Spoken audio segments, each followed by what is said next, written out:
உங்கள் சத்யாவில் இப்பொழுது ஆடி அதிரடி தள்ளுபடி. சென்னை எழும்பூரில் உள்ள ராஜரத்தின மைதானம் அருகே தொடக்கப்பள்ளி ஆசிரியர்கள் கூட்டமைப்பு சார்பில் உண்ணாவிரத போராட்டம் நடைபெற்று வருவதை அண்மை செய்தியாக பார்த்து வருகிறோம். கூடுதல் விவரங்களை நமது செய்தியாளர் மணிவண்ணன் வழங்க கேட்கலாம். வணக்கம் மணிவண்ணன், இந்த ஆசிரியர்களின் கோரிக்கைகள் என்ன கூறப்படுகிறது? விரிவான விவரங்கள் என்ன? வணக்கம். தமிழ்நாடு தாவேக ஆட்சி அமைந்த நாளிலிருந்தே ஆசிரியர்கள், விவசாயிகள், தூய்மை பணியாளர்கள் என பலதரப்பட்ட மக்கள் தமிழ்நாட்டில் இருக்கக்கூடிய பல்வேறு பகுதிகளிலும் தொடர்ந்து தங்களுடைய உரிமைகளுக்காக போராடி வரக்கூடிய சூழல் என்பது இருக்கிறது.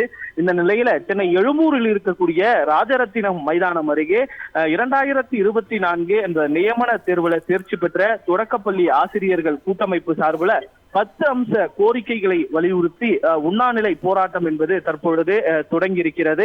பல்வேறு கோரிக்கைகளை அவர்கள் முன்வைத்து தற்பொழுது இந்த உண்ணாநிலை போராட்டத்தை தொடங்கி இருக்கிறார்கள். தமிழ்நாடு அரசை வலியுறுத்தி அவர்கள் கண்டன கோஷங்களையும் எழுப்பி வருகிறார்கள். குறிப்பாக பார்த்தீங்கன்னா 2024 ஆண்டு இந்த நியமன தேர்வில் தேர்ச்சி பெற்ற தொடக்கப்பள்ளி ஆசிரியர்களுக்கு மறுதேர்வு இல்லாமல் அனைவருக்கும் பணி நியமன ஆணை வழங்கிட புதிய அரசாணையை அரசு பிறப்பிக்க வேண்டும் என்றும், அரசு பள்ளி மாணவர்களின் சேர்க்கையை அதிகப்படுத்த ஊக்கத்தொகை திட்டம் நடைமுறைப்படுத்த வேண்டும் உள்ளிட்ட இந்த 10 அம்ச கோரிக்கைகளை வலியுறுத்தி தற்பொழுது அவர்கள் தங்களுடைய கண்கள்ல சிவப்பு பேட்ச் அணிந்து நூதன முறையில தமிழ்நாடு அரசுக்கு எதிராக கண்டன கோஷங்களை எழுப்பி தற்பொழுது உண்ணாநிலை போராட்டத்தில் ஈடுபட்டு வருகிறார்கள். இந்த போராட்டத்தில் பாத்தீங்கன்னா தமிழ்நாடு முழுவதும் இருந்து 200க்கும் மேற்பட்ட ஆசிரியர்கள் கலந்து கொண்டு தற்பொழுது கோஷங்களை எழுப்பி வருகிறார்கள். விவரங்களுக்கு நன்றி மணிவண்ணன்.